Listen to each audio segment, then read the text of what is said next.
Hello and welcome back to Abhyudaya classes UP. आज के इस एनसीईआरटी 6 to 12 साइंस सीरीज में हम जानेंगे रिप्रोडक्टिव सिस्टम यानी कि प्रजनन तंत्र के बारे में। जैसा कि ये हमारा एनसीईआरटी 6 to 12 साइंस सीरीज का आखिरी टॉपिक है। ऑलरेडी हमने जीवों का वर्गीकरण हो गया या कोशिका से लेकर सूक्ष्म जैविकी उनसे संबंधित जितने भी रोग होते हैं जो होते हैं बैक्टीरिया, वायरस, प्रोटोजोआ से पादपों की अकारिकी, उनके बारे में, पादप के बारे में, ये सारी चीज़ें या कंकाल तंत्र, श्वसन तंत्र, तंत्रिका, अंतःस्रावी तंत्र, परिसंचरण और पाचन उत्सर्जन तंत्र, इन सारे तंत्र के बारे में और सारे टॉपिक्स को ऑलरेडी हमने कवर कर लिया हुआ है। एक एक करके चर्चा किया हुआ है हर एक टॉपिक पर। हर एक टॉपिक के हर एक क्वेश्चन के हर एक ऑप्शंस को भी हमने समझा हुआ है डिटेल में। तो अगर आपको किसी भी टॉपिक का अगर आपको चाहिए वीडियो तो आप एनसीईआरटी 6 to 12 साइंस सीरीज़ में प्लेलिस्ट तैयार है, आप जाके वहाँ से देख सकते हैं। मैं लिंक भी दे दूँगी, आप चाहे तो इजीली वहाँ से जाकर देख सकते हैं। आज हमारा आखिरी टॉपिक है जीव विज्ञान में प्रजनन तंत्र। इसके बारे में जानेंगे, उसके बाद हम आएंगे फिजिक्स पे। भौतिक विज्ञान का जितने भी टॉपिक्स हैं एनसीईआरटी में, हमारे एनसीईआरटी साइंस में जो 6 to 12 का है, और जितने भी आपका क्वेश्चन बन सकते हैं ईएमआरएस, ईवीएस या सीटेट या किसी भी कॉम्पिटिटिव एग्जाम जिसमें हमारा साइंस पूछता है, वो सारी चीज़ें हम एक एक करके चर्चा करेंगे। जीव विज्ञान हो गया, इसके बाद फिजिक्स, और उसके बाद फिर हम केमिस्ट्री यानी कि रसायन विज्ञान के एक एक टॉपिक को डिस्कस करेंगे। तो चलिए देखते हैं, आज का हमारा ये आखिरी टॉपिक है प्रजनन तंत्र। इसके बारे में देखते हैं। सबसे पहला क्वेश्चन है इसमें, जीवों में प्रजनन के विषय में असत्य कथन की पहचान कीजिए। आपको जीवों में प्रजनन के विषय में असत्य कथन की पहचान करना है। इसमें पहले ऑप्शन में दिया है, प्रजनन के माध्यम से जीव अपने समान जीवों को जन्म देते हैं। प्रजनन लैंगिक तथा अलैंगिक हो सकता है। विखंडन तथा बीजाणु निर्माण कशेरुकी जीवों में प्रजनन संबंधी क्रियाएं हैं। सभी कशेरुकी जीवों में लैंगिक प्रजनन होता है। आपको बताना है कि कौन सा इसमें असत्य कथन है, इसको ध्यान में रखेंगे। असत्य कथन पूछा है, तो अगर आपको सत्य कथन पता होंगे कि जीवों के प्रजनन से कौन सा संबंधित सत्य कथन है, तो आप असत्य कथन आप पहचान सकते हैं। तो यहाँ पे जो असत्य कथन हमारा है वो विखंडन तथा बीजाणु निर्माण, यहीं पे आप यहाँ पे देख सकते हैं विखंडन और बीजाणु निर्माण दिया है, जिससे हमें क्लियर हो जाता है कि ये जो कथन है ये जीवों में प्रजनन से असत्य है। अब इसको समझते हैं कि जो विखंडन यानी कि फ्रेगमेंटेशन तथा जो स्पोर फॉर्मेशन होता है, बीजाणु निर्माण होता है, ये पादपों में अलैंगिक प्रजनन से संबंधित ये विधियां होती हैं, फ्रेगमेंटेशन और स्पोर फॉर्मेशन, न कि जीवों में। क्लियर है? न कि विखंडन और बीजाणु निर्माण होता है, ये जो होता है वो पादपों में होता है। मानव में क्या होता है? सेक्सुअल रिप्रोडक्शन होता है। इसमें विपरीत लिंग वाले जीवों के जो गैमेट्स होते हैं के उसमें निषेचन से नए जीवों का यानी कि फर्टिलाइजेशन से नए जीवों का जन्म होता है। नेक्स्ट क्वेश्चन है, लैंगिक जनन से संबंध अलैंगिक जनन के संबंध में असत्य कथन है। संतान अपने जनक के समान होती है। नए जीव का जन्म केवल कायिक कोशिकाओं के द्वारा होता है।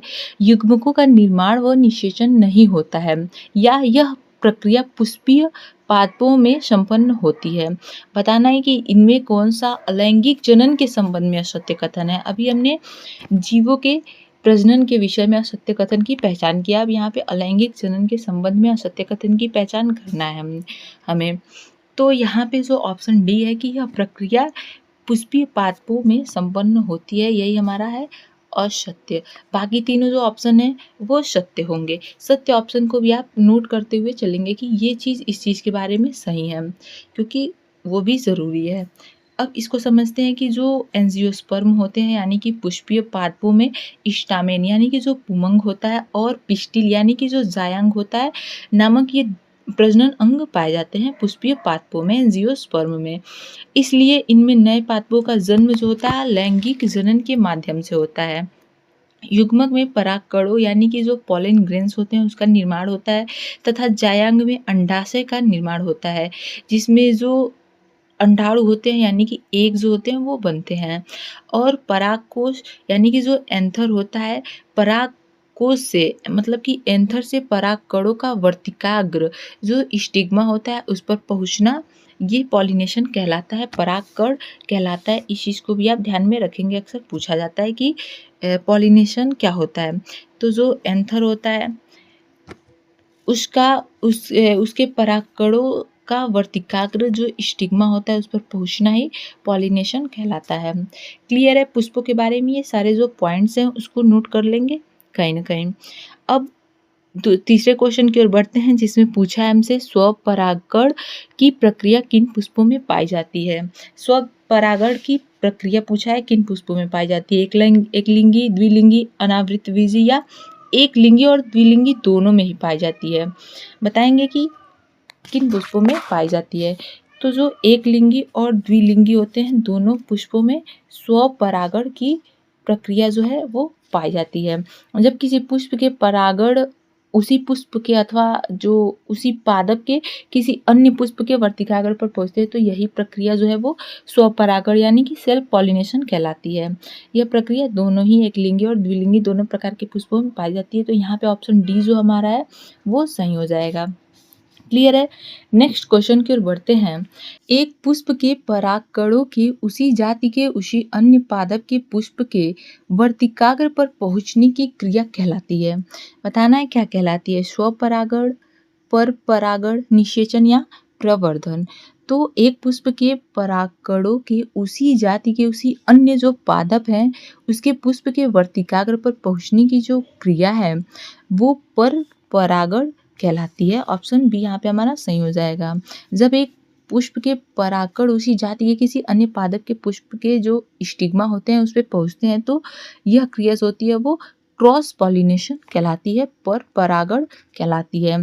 परपरागण के लिए किसी न किसी माध्यम की आवश्यकता होती है, जैसे कि वायु हो गया, कीट या पक्षी या जल। ठीक है। नेक्स्ट क्वेश्चन है, कृत्रिम कायिक प्रवर्धन की प्रमुख विधियां हैं। कटान, कलम, प्रतिकरण या उपयुक्त सभी। कृत्रिम कायिक प्रवर्धन जो है उसकी विधियां पूछा है यहाँ पे कि इनमें से कौन सा है। तो उपयुक्त जो सभी हैं, कटान, कलम और प्रतिकरण, ये तीनों ही कृत्रिम कायिक प्रवर्धन की विधियां हैं। क्लियर है? एक और ध्यान में रखेंगे कि कटाव, कलम लगाना होता है, प्रतिकरण यानी कि लेयरिंग्स होता है, और एक और होता है सूक्ष्म प्रवर्धन।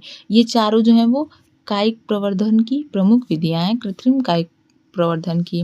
नेक्स्ट क्वेश्चन है, इसको समझते एक बार कि ये होता क्या है। तो कायिक प्रवर्धन जो है पादपों में अलैंगिक जनन की एक विधि है जिसके अंतर्गत किसी प्रजनन अंग की सहायता के बिना पादप के कायिक जो अंग होते हैं यानी कि तना हो गया, जड़ हो गया या पत्ती आदि से नए जो प्लांट्स होते हैं पादप उत्पन्न किए जाते हैं।